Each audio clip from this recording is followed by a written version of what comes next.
এজন বিখ্যাত ব্যক্তিয়ে কৈছিল, য'ত চিন্তা আছে, য'ত বিকাশ আছে, তাত আন্দোলনৰ সূচনা হ'বই। ভাৰতবৰ্ষই আন্দোলন কৰিছিল, যাৰ পৰৱৰ্তী পৰ্যায়ত 200 বছৰীয়া ব্ৰিটিছ শাসনৰ পৰা ভাৰতবৰ্ষই মুক্তি লাভ কৰিছিল। বাংলাদেশে আন্দোলন কৰিছিল, যাৰ পৰৱৰ্তী পৰ্যায়ত পাকিস্তানৰ পৰা বাংলাদেশ স্বাধীন হৈছিল। যিফালে আমি লক্ষ্য কৰোঁ, য'ত য'ত আন্দোলন হৈছিল, সেই আন্দোলনে সেই ঠাইৰ মুক্তিৰ পথ প্ৰশস্ত কৰিছিল। ইমানখিনিৰ পিছতো আজিৰ ভিডিঅ'টো আন্দোলনৰ ধাৰণাক নস্যাৎ কৰি বনোৱা হৈছে। বৰ্তমান সময়ত অসমত যি আহ্বান জনোৱা হৈছে দ্বিতীয়বাৰৰ বাবে কা আন্দোলনক সৰ্ব পৰ্যায়ত লৈ যোৱাৰ কাৰণে, গণ আন্দোলন ৰূপে লৈ যোৱাৰ কাৰণে যি বৰ্তমান প্ৰস্তুতি চলি আছে, সেই আন্দোলনৰ ধাৰণাক সম্পূৰ্ণৰূপে নস্যাৎ জনাইছোঁ আৰু আজিৰ ভিডিঅ'টো আৰম্ভ কৰিছোঁ। নাগৰিকত্ব সংশোধনী বিধেয়ক 2016ৰ বিৰুদ্ধে সমগ্ৰ ভাৰতবৰ্ষত আন্দোলন হ'ল।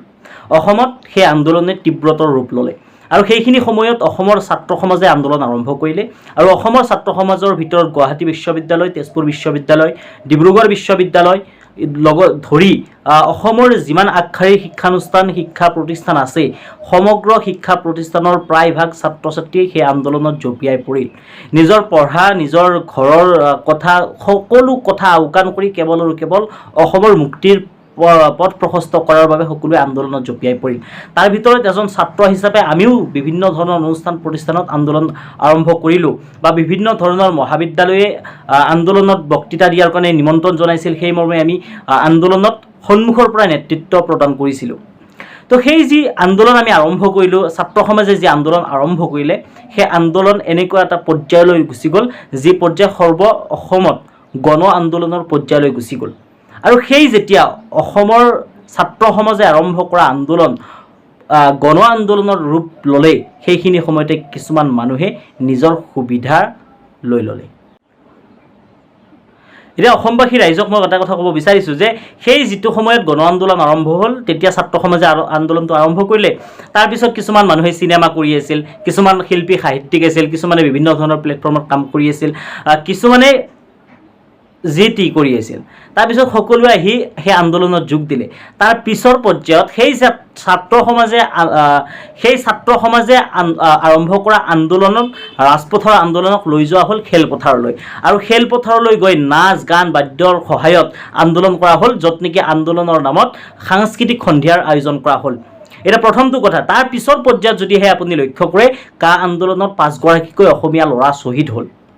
কিন্তু যিসকলে ৰাজপথৰ আন্দোলন খেলপথাৰলৈ লৈ আহিল, তেওঁলোকৰ কিন্তু কোনোবাই মন্ত্ৰী হ'ল, কোনোবাই বিধায়ক হ'ল আৰু কোনোবাই বিভিন্ন ধৰণৰ চাকৰিও পালে। তাৰ ভিতৰত নাম লৈছোঁ শ্ৰীমন্ত শেখৰ ডাঙৰীয়া, যিজনে নেকি গাইছিল আকৌ এবাৰ মোদী চৰকাৰ, আকৌ সেইটো ভুল হোৱা বুলি অসমৰ ৰাইজৰ আগত সেইখিনি সময়ত কা আন্দোলনৰ সময়ত ক'লে। তাৰপিছত আকৌ ক'লে যে, আকৌ পিছৰ পৰ্যায়ত বিজেপিত যোগদান কৰি ক'লে যে মোৰ সেইটো ভুল আছিল। মাননীয় যতীন বৰা ডাঙৰীয়া আন্দোলনত আহি চামিল হ'ল, তাৰপিছত ক'লে যে মই বিৰোধিতা কৰিছোঁ, মই এনেকুৱা এটা দলৰ লগত মই নাথাকোঁ। তাৰ পৰৱৰ্তী পৰ্যায়ত ক'লে যে মই আৱেগিক হৈ সিদ্ধান্ত গ্ৰহণ কৰিছিলোঁ। তাৰপিছত আকৌ শাসন নিৰ্দিষ্ট বিজেপি চৰকাৰখনৰ লগত তেওঁলোকৰ উঠা বহা কৰি তেওঁলোকে নিজৰ সুবিধাটো লৈ ল'লে। ঠিক একেদৰেই কোনোবাই দল খুলিলে, কোনোবাই ৰাজনৈতিক দিশত আগবাঢ়ি গ'ল। এতিয়া কথাটো হ'ল, এই যি আন্দোলন, সেই আন্দোলনে আমাক ছাত্ৰ সমাজক কি লাভ কৰিলে? মই কওঁ যে সেই আন্দোলনে অসমৰ ছাত্ৰ সমাজক এক বছৰ পিছুৱাই পেলালে। সেই আন্দোলনৰ ফলশ্ৰুতিত বহুতৰ পৰীক্ষাত বেক লাগিল, বহুতৰ ছেমিষ্টাৰৰ পৰীক্ষাত বেক লাগি গ'ল, বহুত ছাত্ৰ ছাত্ৰীৰ কেৰিয়াৰ বৰবাদ হৈ গ'ল, বহুত ছাত্ৰ ছাত্ৰীয়ে জেলত থাকিবলগীয়া হ'ল। কিন্তু যিসকলে ছাত্ৰ সমাজৰ সেই আন্দোলনক ৰাজপথৰ পৰা খেলপথাৰলৈ লৈ গ'ল, তেওঁলোকৰ কিন্তু বহুতে ভাইৰেল হৈ গ'ল আৰু নিজকে অসমৰ নেতা বুলি অসমৰ নেতা বুলি চিনাকি দিয়া হ'ল। আৰু সেইকাৰণে কৈছোঁ যে এইবাৰ যি কা আন্দোলনৰ আহ্বান জনাইছে, সেই কা আন্দোলনত মই জড়িত নহওঁ।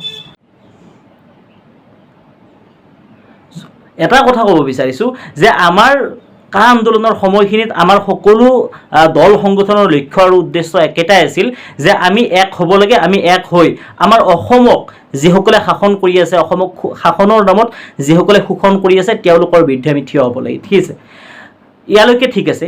পিছত সকলোৱে কা আন্দোলন কৰিলে। কা আন্দোলন কৰাৰ পিছৰ পৰ্যায়ত, পিছৰ নিৰ্বাচনত, বিধানসভা নিৰ্বাচনত প্ৰায় 5টাৰ পৰা 6টালৈ দল মানে গঠন কৰা হ'ল, কিন্তু সেই দলসমূহে এক হ'ব নোৱাৰিলে। আৰু সেই যে দলসমূহে এক হ'ব নোৱাৰিলে, সেইটো এটা আমি যদি লক্ষ্য কৰোঁ গম পাম যে সেই দলসমূহে এক হ'ব নোৱাৰাৰ কাৰণ এইটোৱে যে সকলোৱে নিজে নিজে চৰকাৰ গঠন কৰিব আৰু সকলোৰে ইচ্ছা কেৱল নেতা হোৱাৰ, সকলোৰে ইচ্ছা কেৱল নেতা হোৱাৰ। গতিকে ছাত্ৰ সমাজে আন্দোলন আৰম্ভ কৰিব, ছাত্ৰ সমাজ শ্বহীদ হ'ব, আৰু সেই ছাত্ৰ সমাজৰ শ্বহীদৰ তেজেৰে মানে ৰণ খেলিব কিছুমান ৰাজনৈতিক বিষয়া বা কিছুমান দল সংগঠনৰ নেতাই।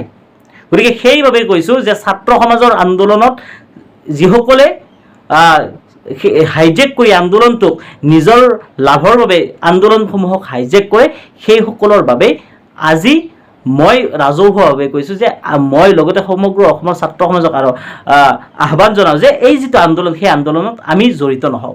আমি আন্দোলন কৰিম, আমাৰ অন্যায়ৰ বিৰুদ্ধে আন্দোলন আমি কৰি যাম। কেনেকৈ কৰিম? আমি আইনী প্ৰক্ৰিয়াত আন্দোলন কৰিম।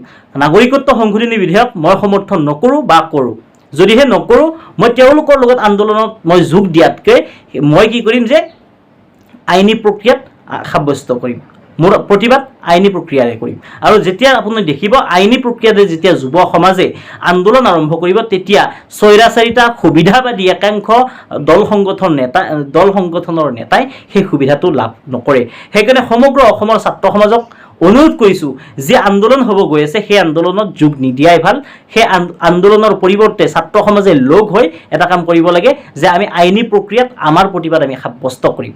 নহ'লে আমাকতো এনেও চৰকাৰী যিসকল বিষয়া বা ৰাজনৈতিক যিসকল বিষয়া, সেইসকলেতো আমাক শোষণ কৰি আছেই। আৰু যিসকলে আমাৰ হকে মাত মাতে, যিসকলক আমি ছাত্ৰ সংগঠন বুলি কওঁ, যিসকলক আমি ছাত্ৰ সন্থা বুলি কওঁ, সেইসকলে আকৌ আমাৰ তেজেৰে তেওঁলোকে কি কৰে? তেজৰ ফাকু খেলে। গতিকে তেওঁলোকক আমি প্ৰশ্ৰয় নিদিওঁ। আমি যিহেতু ছাত্ৰ সমাজ, আমি আমাৰ কিবা প্ৰতিবাদ কৰিবলগীয়া থাকে, আমি আইনী প্ৰক্ৰিয়াতে আমি প্ৰতিবাদ সাব্যস্ত কৰিম সম্পূৰ্ণ গণতান্ত্ৰিক পদ্ধতিৰে। কিন্তু আমি ৰাজহুৱা সম্পত্তি ধ্বংস কৰি, আমি ছাত্ৰ সমাজৰ ৰাজপথ অৱৰোধ কৰি আমি প্ৰতিবাদ সাব্যস্ত নকৰোঁ। আমি প্ৰতিটো প্ৰতিবাদ নিজাববীয়াকৈ কৰিম আৰু আমি কি কৰিম? আইনী প্ৰক্ৰিয়াত কৰিম।